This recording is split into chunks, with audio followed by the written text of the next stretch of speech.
একটা সময় Eastman Kodak বিশ্বের ফটো ফিল্ম ইন্ডাস্ট্রিকে নেতৃত্ব দিত, কিন্তু মাত্র 8 বছর আগেই যুক্তরাষ্ট্রের এই নামী কোম্পানিটি দেউলিয়া হয়ে যায়, কারণ দ্রুত পরিবর্তনশীল টেকনোলজি থেকে তারা তাদের মনোযোগ হারিয়ে ফেলে।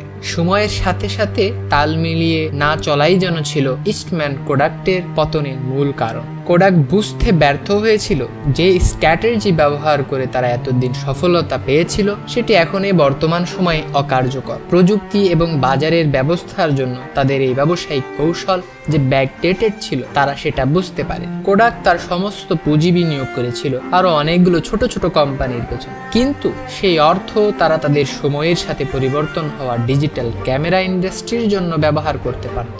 একইভাবে প্রবল জনপ্রিয় মিউজিক সেটার HMV-তে তরুণ তরুণীরা পাগলের মতো ভিড় জমাতেন নতুন নতুন মিউজিক ক্যাসেট, সিডি বা এলপির জন্য। মাত্র 10 থেকে 12 বছর আগে এই জনপ্রিয় মিউজিক সেটার HMV-র সাথে দূরত্ব তৈরি হতে শুরু করলো।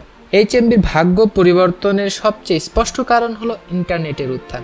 যখন থেকেই HMV প্রযুক্তির সাথে সিঙ্ক্রোনাইজ করতে ব্যর্থ হলো, তখনই উত্থান হলো অ্যামাজন, আইটিউনস, স্পটিফাই এর মতো MP3 ডাউনলোডার কোম্পানিগুলো। আসলে তারা বুঝতে পেরেছিল যে প্রযুক্তি কোন দিকে এগোচ্ছে, যার ফলে এখন পৃথিবীর প্রায় 50% মিউজিক আইটিউনসে বিক্রি করা হয়। আর HMV ধুকছে কোনো মতে। গুগলের 2023-এর সমীকরণ বলছে ইস্টম্যান কোডাকের কর্মী সংখ্যা 4000-এ নেমে দাঁড়িয়েছে। রেমিটেন্স এবং নেট আয়ের পরিমাণ দিন দিন ধসের পথে। তাই সময়ের সাথে সাথে আমাদের উপলব্ধি এবং জীবনধারাকে ক্রমাগত পরিবর্তন করাও এখন সমানভাবে গুরুত্বপূর্ণ।